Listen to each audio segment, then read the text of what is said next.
Hi, Tasneem. Thank you for joining me today. Well, thank you for having me, Lily. This is really exciting to be able to talk to you today. Thank you for taking this time out of your busy day to share with us of your expertise about university applications. Let's start off by tell us a little about who you are. I'm actually the founder and coach of a new organization called Student Success Today, where we help students who are applying to universities. But I've actually been doing this for much longer. I guess when I first started, I had moved abroad. I was living in Canada and I moved to Tajikistan. And I had finished a bachelor's and a master's degree. And I had some friends in Tajikistan who wanted to study abroad. They were asking me, how do we do that? And I figured, well, I've been successful in applying to both my bachelor's and master's degrees, so I'll help them.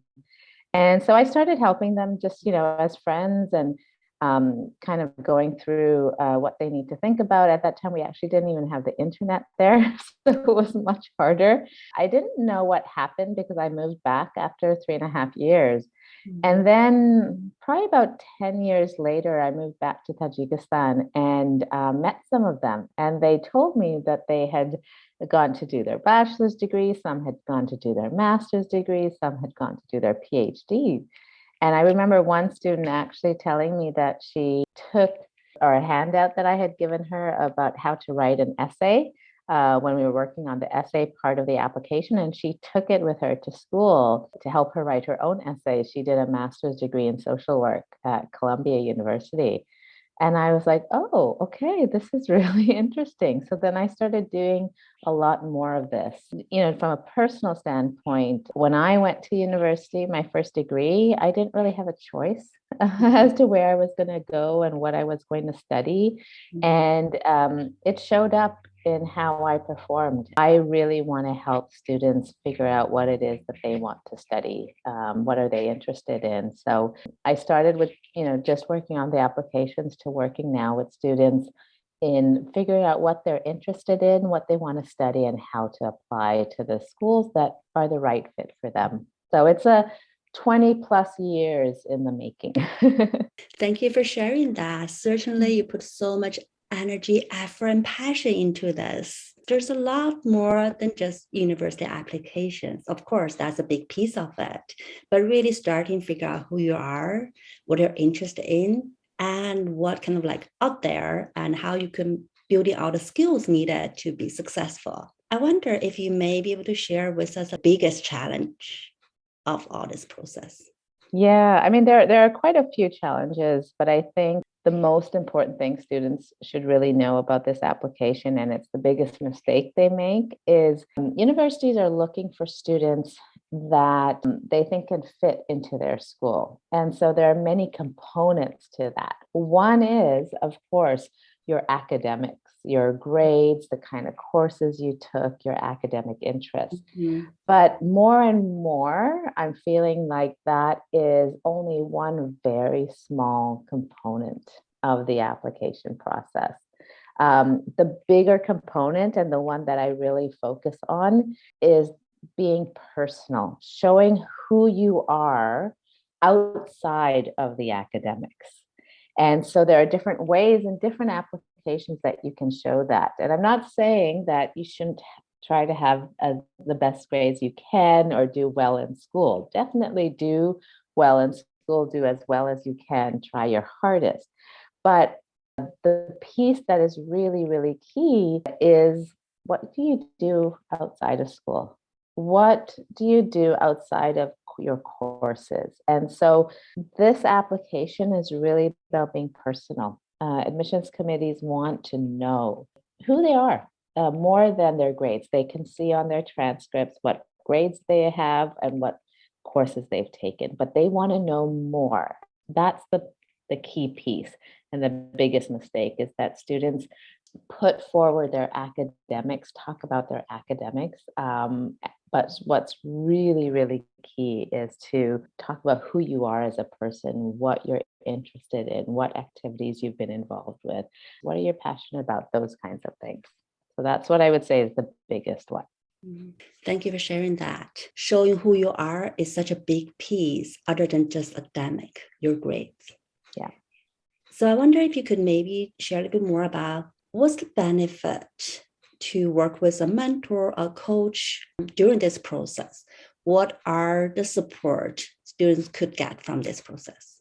Yeah, that's a really good question because I do have parents saying, "Oh, when I was younger, I did this all on my own. I applied on my own." And while you can apply on your own, I think the biggest benefit a coach or a mentor can provide is to be that person who doesn't know you, right? Just like the admissions committee. So someone who doesn't know you, who's an outsider, who can listen and ask really good questions. I think that's the first and foremost. Ask really good questions about, go beyond, what activities have you been involved in or what are you interested, but ask some deeper questions to really get to know the student. When I'm working with students, a lot of times, they'll come in to working with me and they'll be like, well, there's nothing really interesting about me. There's nothing unique about me. There's nothing that I've done that's, interesting. And as we talk more and more during us working together, I, as someone who doesn't know them, can say, wow, you just mentioned that. That is really interesting. And if I was on an admissions committee, I would be interested in reading that. I'd be interested in learning more about that. So I'll tell you a story about a student I did work with when she came in to working with me. And she said, there's really nothing interesting about me. I don't know what to share. And in her application, the application for the university she was applying to, one of the questions is, what is important to you and why? And she was like, oh, I don't know what to write. She thought she had to write something like life changing or something big, like she, started her own business or she's passionate about girls' education or something like that, like, start her own nonprofit organization. And I said, no, it can be anything, right? And so we talked about her struggles. So she talked about some of her own struggles. One of them was really struggling with her body image, her image of her body. She had a negative image of her own body growing up and how it translated into her teenage years and how it affected her own life. As part of the application, she had to write an essay answering that question, what is important to you and why?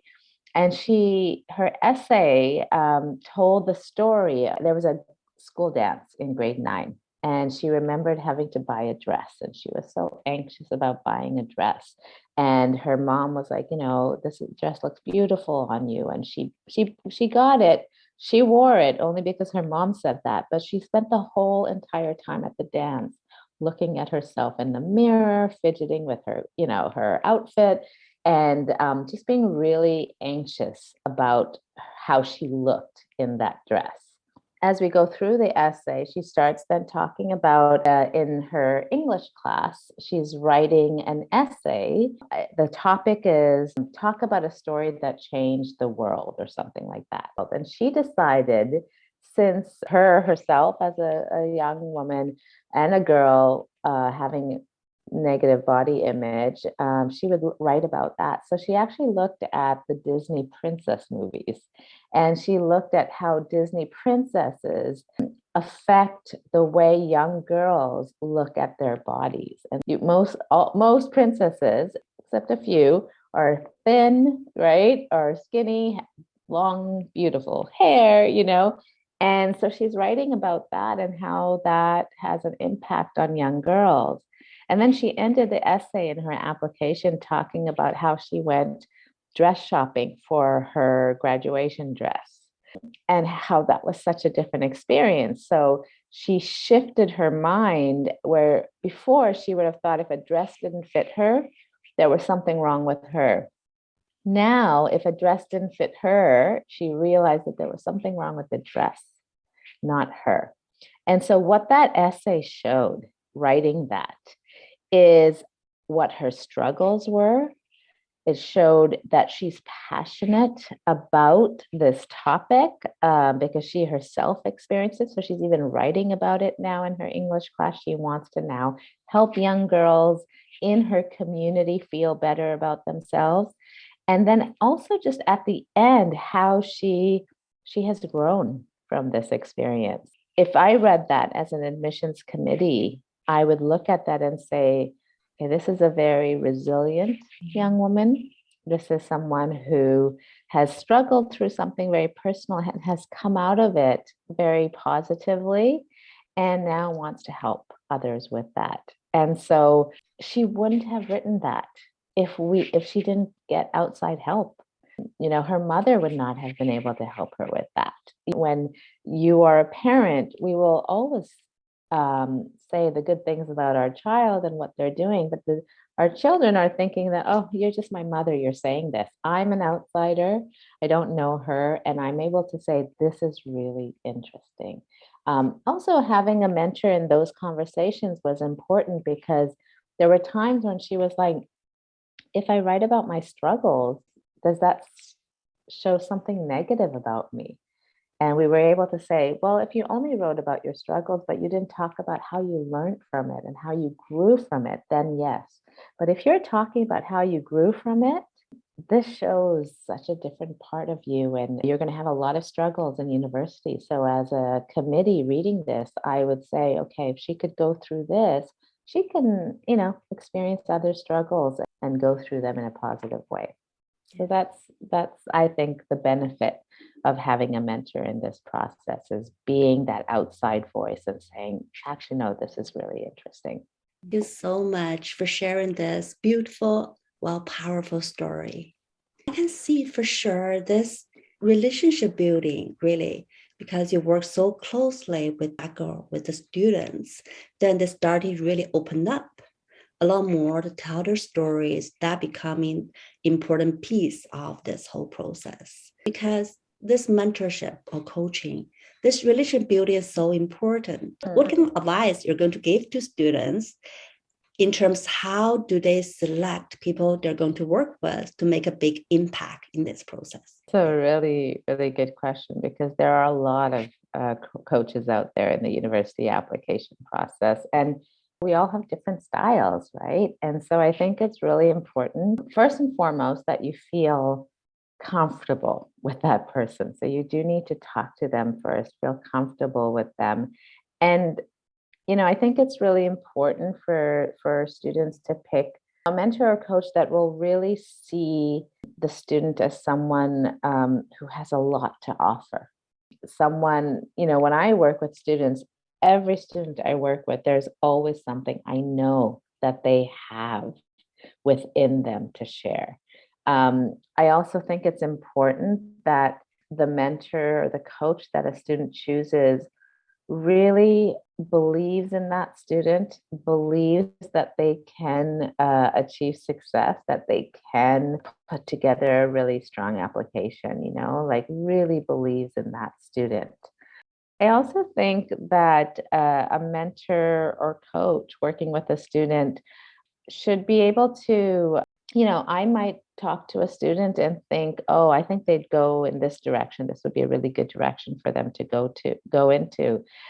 But what's really important is what the student wants. And I think, the student, whatever their interests are, whatever kinds of schools they want to go to, they're really important. Some students want to apply to Ivy League schools, and that's great if that's right for them. Some students want to go to college and have a smaller kind of academic environment, right? And that's great too. And so I think for me, when I'm working with a student, I think whatever they choose, as long as they're choosing it from within themselves, not what others are telling them to do or what society is telling them to do, the coach really has to listen to that student. It has to be the student's choice, not the coach pushing them to, okay, why don't you apply here? Why don't you apply here? Yes, you can give some suggestions based on what they're interested in. So, for example, I was working with a student. He said he wanted to go to university. When we first talked, I asked him, so what are you interested in studying or doing, as a career? And he said, well, I think I'd like to be an optician because my mom just started a business in that area and I think it would be really good to help her. And I said, oh, okay. So then, as part of what I do with my students is they do an assessment, which looks at, ask them questions and they answer the questions based on their interests. And what comes out of that assessment is a big report that identifies, top 10 careers they might want to choose, university or college majors they want to choose.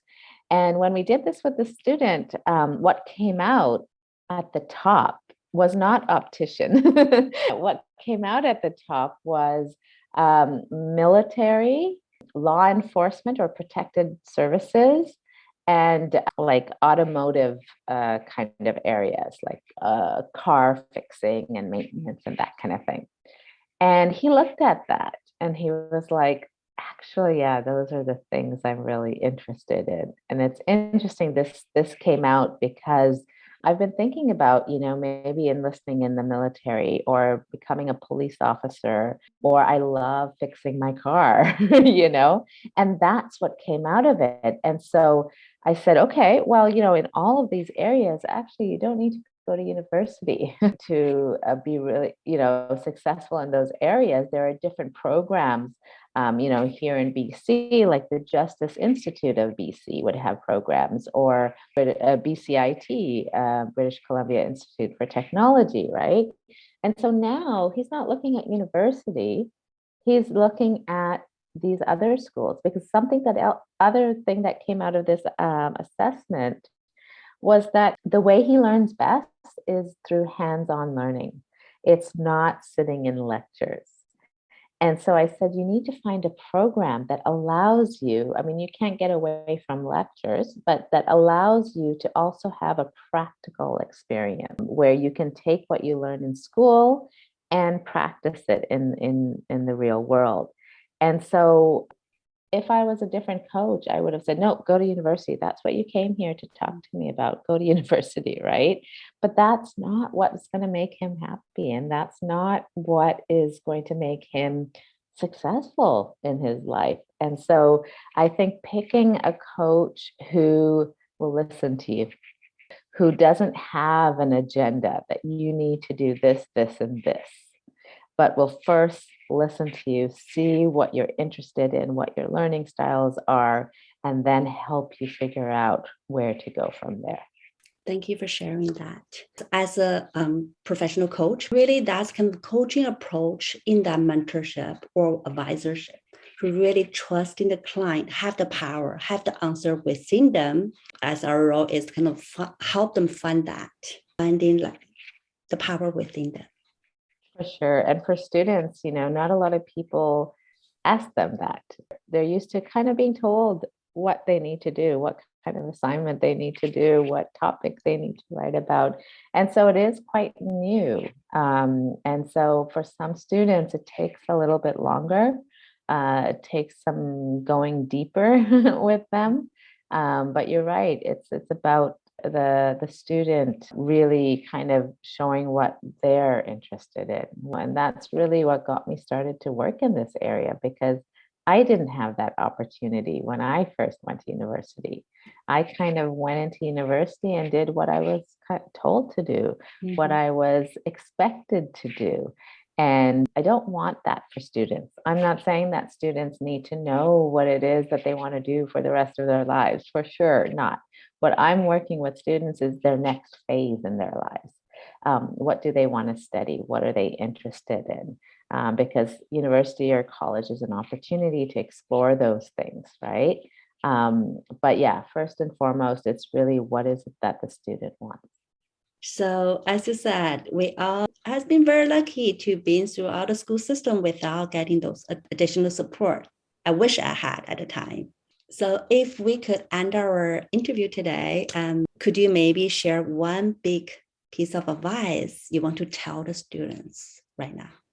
Wow, one big piece of advice is really to kind of look deep within themselves, kind of reflect on who they are as a person.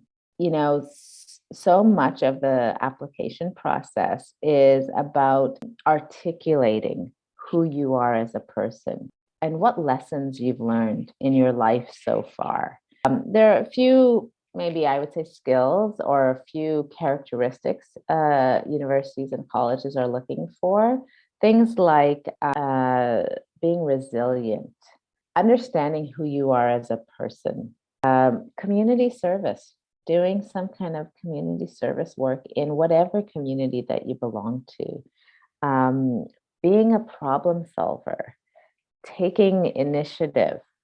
These are characteristics that universities are looking for. So, what I would say to students is look at those characteristics and write down when you've been resilient, when you've solved a problem, when you've done some community service, when you've taken initiative or you've taken leadership roles. Write those things down.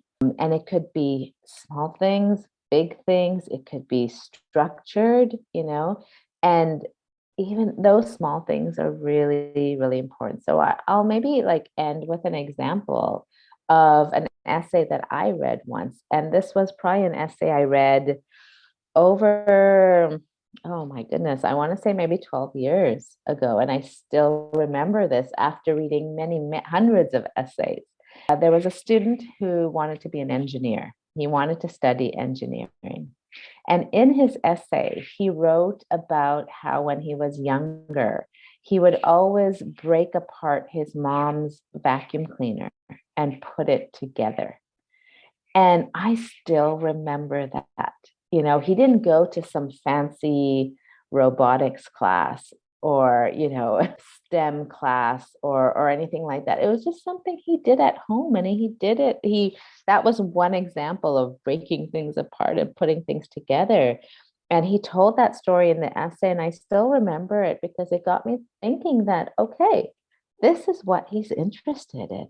This is why he would be a good candidate for an engineering program. And then there are students who, maybe go on a trip abroad and they do some community service for Habitat for Humanity, like a bigger structured program. I think it's really important for students to look at those characteristics and identify when they have exhibited those characteristics in big and small ways. I had one student who talked about how he is responsible for his grandmother and making sure that she gets to her doctor's appointments on time, making doctor's appointments, translating because she doesn't speak English. And so he's the translator. And that is really, really interesting and important to tell. So I think it's important to look at those characteristics, identify when you've exhibited those, and they can be in big, small, structured, unstructured ways. Thank you for sharing that. The core piece of this, such an important advice for students to look inside, to find those moments, write down those moments, reflect upon those moments. Mm-hmm. And then if possible, they probably can get external support, as you mentioned earlier, have a mentor, coach to really support them to bring out of what they have, bring those the best themselves forward, and also make it like really concrete applications for university and for future success as well. Yes, for sure. Thank you so much for being here today, and hopefully we may have another time to do another interview for more. Oh, I'd be happy to.